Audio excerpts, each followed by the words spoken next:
យើងទាំងអស់គ្នាសុទ្ធតែមានចំណុចខ្លាំងនិងចំណុចខ្សោយប៉ុន្តែចំណុចដែលសំខាន់បំផុតក្នុងការអភិវឌ្ឍខ្លួនឯងគឺការចំណាយពេលនិងថាមពលឲ្យបានត្រឹមត្រូវដើម្បីផ្ដោតលើចំណុចណាមួយតើគួរអភិវឌ្ឍចំណុចខ្សោយខ្លួនឯងឬពង្រឹងចំណុចខ្លាំងរបស់ខ្លួនឯងបន្ថែមដើម្បីពង្រីកសក្តានុពលនេះជាសំណួរដែលសំខាន់មួយពីព្រោះអ្វីដែលយើងជ្រើសរើសវានឹងកំណត់ថាយើងនឹងក្លាយជាមនុស្សបែបណា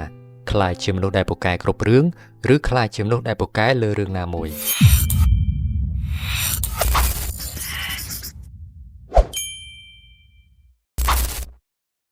ការផ្ដោតលើចំណុចខ្លាំងរបស់ខ្លួនឯងអាចជាជម្រើសដ៏ឆ្លាតវៃមួយភាពខ្លាំងរបស់យើងគឺជាទេពកោសល្យពីធម្មជាតិវាជាអ្វីដែលងាយស្រួលសម្រាប់យើងជាជំនាញដែលធ្វើឲ្យយើងមានអារម្មណ៍រស់រវើកនិងមានទំនុកចិត្ត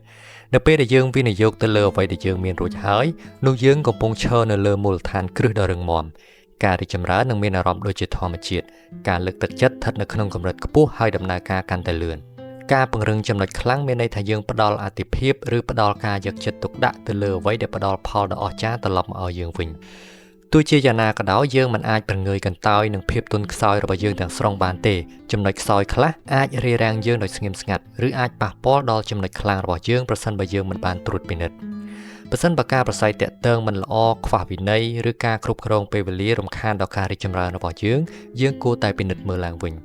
ប៉ុន្តែគោលដៅមិនមែនធ្វើឲ្យវាល្អឥតខ្ចោះនោះទេគ្រាន់តែកែលម្អវាដើម្បីកុំឲ្យប៉ះពាល់ដល់ដំណើរការរបស់យើងមិនចាំបាច់កែប្រែចំណុចខ្សោយទាំងអស់ឲ្យទៅជាចំណុចខ្លាំងនោះទេយើងគ្រាន់តែគ្រប់គ្រងវាឲ្យបានល្អដើម្បីកុំឲ្យវាមករារាំងសក្តានុពលរបស់យើងទៅបានហើយហេតុផលមួយទៀតដែលយើងផ្ដល់អាទិភាពដល់ភាពខ្លាំងដោយសារតែវាបង្កើតទំនុកចិត្តដល់យើង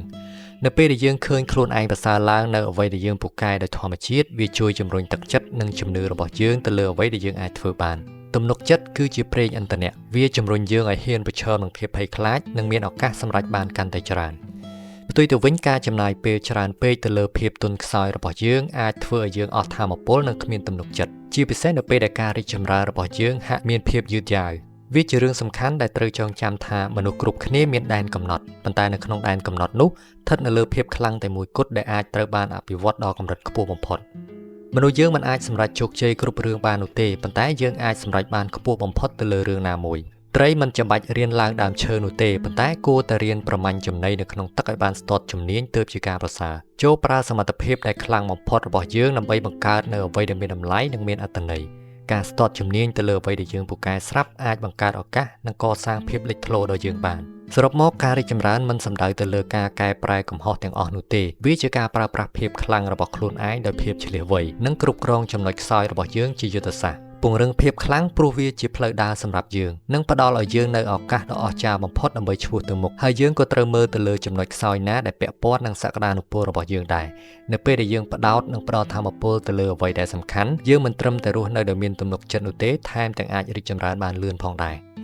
អរគុណសម្រាប់ការស្ដាប់នៅថ្ងៃនេះបើសិនបើបងប្អូនមានមតិយោបល់បន្ថែមអាចខមមិនខាងក្រោមនេះបានជួបគ្នានៅអេពីសូតក្រោយ